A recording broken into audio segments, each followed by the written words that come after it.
1965年6月，汤加首都努库阿洛法有一所天主教寄宿学校，名叫圣安德鲁学院。虽然学校一直以严格出名，但总有叛逆不服管的学生。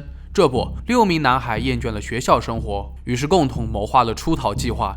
这个计划并不是咱们想象当中的翻墙去校外玩耍，而是要离开他们生活了10几年的这片大陆。是的，他们要出国。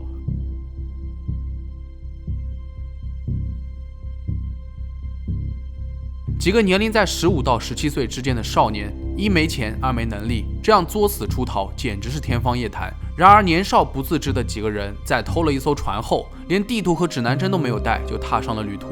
这群男孩根本毫无准备，他们天真的以为只要坐上船就能航行到新西兰。然而在海上的第一个晚上，巨大的风暴就浇灭了他们的白日梦，船只被严重破坏。一开始还能勉强漂浮在海上，但很快男孩们没有了食物和水，一个个饿得前胸贴后背，走投无路的他们只好用吃剩的椰子壳接点雨水，每人早晚各喝一口。就这样，他们在海上漫无目的的流浪，没人知道会飘向何处。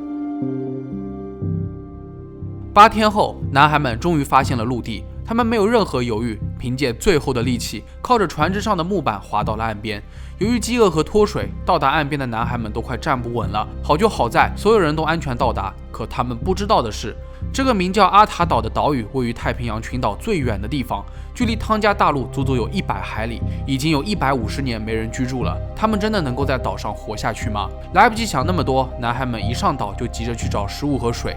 为此，他们建造了一个临时洞穴，开始抓鱼捕鸟来充饥。在接下来的日子里面，恢复能量的男孩们开始探索整座岛屿，收集资源。在这过程中，他们在山顶意外发现了一个古老的火山口，里面竟然有野生芋头、香蕉和鸡，这给了他们极大的信心。而实际上，这是足足1个世纪前阿塔岛当地的岛民留下的唯一资源。不能说这些物资活了100多年，但至少是繁衍到了现在。由于当时在岛上的所有原住民全部被俘虏，送到了汤加当奴隶，所以这个岛变得空无人烟。而与此同时，在汤加，当男孩们的父母得知孩子们出海后，每个人都震惊不已。他们深知大海充满着危险，手无寸铁的孩子们只能是死路一条。所以在男孩们失踪3个多月后，父母们强忍着悲痛为孩子们举行了葬礼。但除了一位家长法塔瓦的父亲，只有他始终坚信儿子还活着。然而，男孩们的意志力超出了所有人的预期。他们分工明确，各自都有不同的任务，每天都很忙碌，像砍柴、生火、捕鱼、抓鸟、收集鸟蛋和雨水之类的活，天天都循环着做。渐渐的，男孩们把阿塔岛规划得有模有样，不仅开始种植粮食，还建成了几个板块，比如厨房、卧室、花园、健身房等等，像极了一个小型社会，生存能力绝对是1等1的。而且男孩们的手工能力也非常的强，他们把树干挖空用来储存雨水，还用旧船上的废弃木板和椰子制作了一把吉他。等到了夜深人静，难免会有悲痛苦闷的情绪，男孩们就会围坐在火堆前，一起作曲唱歌，消磨时间。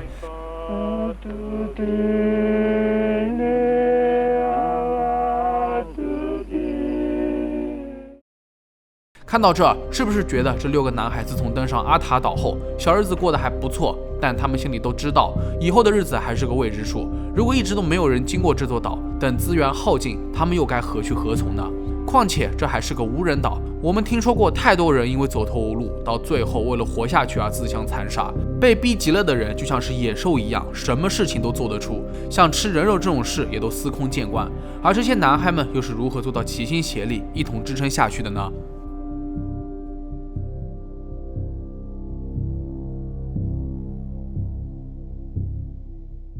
一晃15个月过去了，其实在这期间，小岛生活并非一帆风顺。度过夏天时，岛上几乎都没有下过雨，男孩们快要渴死了，甚至准备了木筏。与其在岛上渴死，还不如重新回到海上，寻找生存的机会。然而，男孩们东拼西凑制成的木筏还没有飘多远，就被汹涌的海浪给弄散架了。最终，他们只能游回小岛。好在上天眷顾，男孩们最终等到了及时雨，但这并不是他们面临的唯一困难。某一天，一个叫做史蒂芬的男孩从悬崖上掉了下去，不慎摔断了腿，无法动弹。在岛上肯定是没有药了，只能硬着头皮来。史蒂芬先是被救了回去，然后其他男孩分头去找一些较为粗制的树枝，用来固定他的腿。为了让他好好养伤，史蒂芬的工作也被其他男孩分担。他们还自制了低配版的汤加药。果然，功夫不负有心人，休养了2、3个月后，史蒂芬的腿就真的好了起来。当然，6个人的关系再怎么好，共同生活这么长时间，总会发生摩擦。那他们又是如何化解的呢？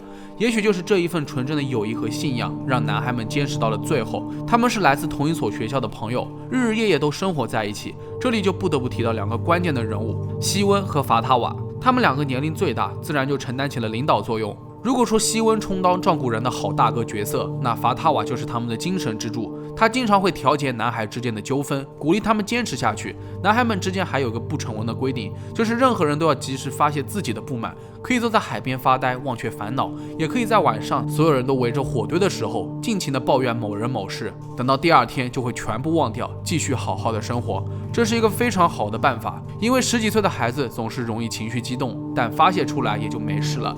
他们也因此学会了彼此道歉，然后一同祈祷，希望早日能够回归到家乡。